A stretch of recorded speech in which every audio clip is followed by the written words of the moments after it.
મિત્રો વરસાદ થઈ ગયો છે ચાલુ ને પવન ને એવું બધું આવે છે. જોઈ રહ્યા છો વરસાદ અત્યારે ચાલુ થઈ ગયો છે ને નેવાધાર પણ થઈ ગઈ છે. તો બે દુની વાટ હતી વરસાદની. આજે મુહૂર્ત આવ્યું છે. અત્યારે વાગ્યા છે 100. આવું બધું છે વરસાદનું. જોઈ રહ્યા છો બગડાટી બોલે છે વરસાદની. બહારનો નજારો દેખાડું કંઈક. હા વરસાદ. તો મિત્રો વરસાદ પડી ગયો છે અને આપણે જે બનાવવાના છે મેથીના ભજીયા. તો આ બધી સામગ્રી આવી ગઈ છે અને કટિંગ ચાલુ કરી દીધું છે. મેથી છે, પછી મરચાં છે, આદુ છે, લીંબુ છે, કોથમરી છે. તો કટિંગ થઈ ગયું છે અને બનાવવાના છે મેથીના ભજીયા. તો વિડીયોમાં કન્ટિન્યુ બને રહેજો. કઈ રીતે બનાવીશું તે રેસીપી તો તમને જાણવા મળશે. તો વિડીયોમાં કન્ટિન્યુ બને રહેજો. તો વિડીયોમાં કન્ટિન્યુ બન્યા રહેજો. અને મિત્રો રેસીપી સારી લાગે તો અમારી ચેનલને સબસ્ક્રાઈબ કરજો, લાઈક કરજો અને શેર કરજો. તો તમે પણ આ રીતે ઘરે બનાવી શકો છો મેથીના ભજીયા. અને તમે કઈ રીતે બનાવો છો તે કોમેન્ટમાં જરૂર લખજો.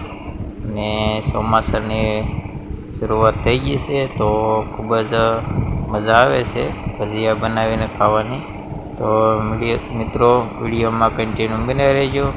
અને ચેનલમાં પહેલી વાર હોય તો સબસ્ક્રાઈબ કરવાનું ભૂલતા નહીં. તો આ રીતનું બધું મટીરિયલ છે તે ચણાના લોટમાં મિક્સ કરી દેવાનું અને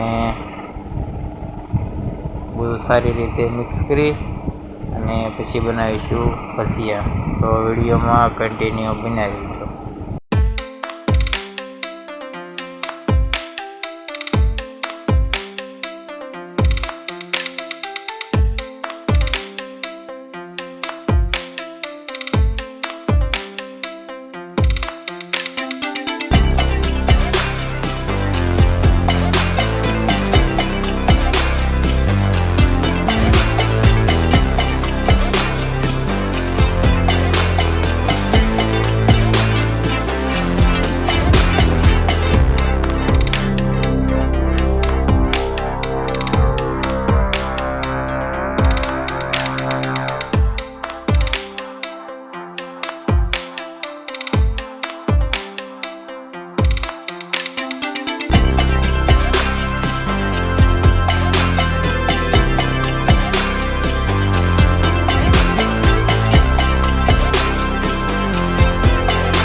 તો ચાલો મિત્રો જમી લઈએ અને આપણે અહીં વિડીયો પૂરો કરીએ છીએ. તો વિડીયો ગમે તો લાઈક કરો, શેર કરો અને સબસ્ક્રાઈબ કરવાનું ભૂલતા નહીં. તો મળીશું એક નવા બ્લોગમાં. ત્યાં સુધી રામ રામ ને સીતારામ.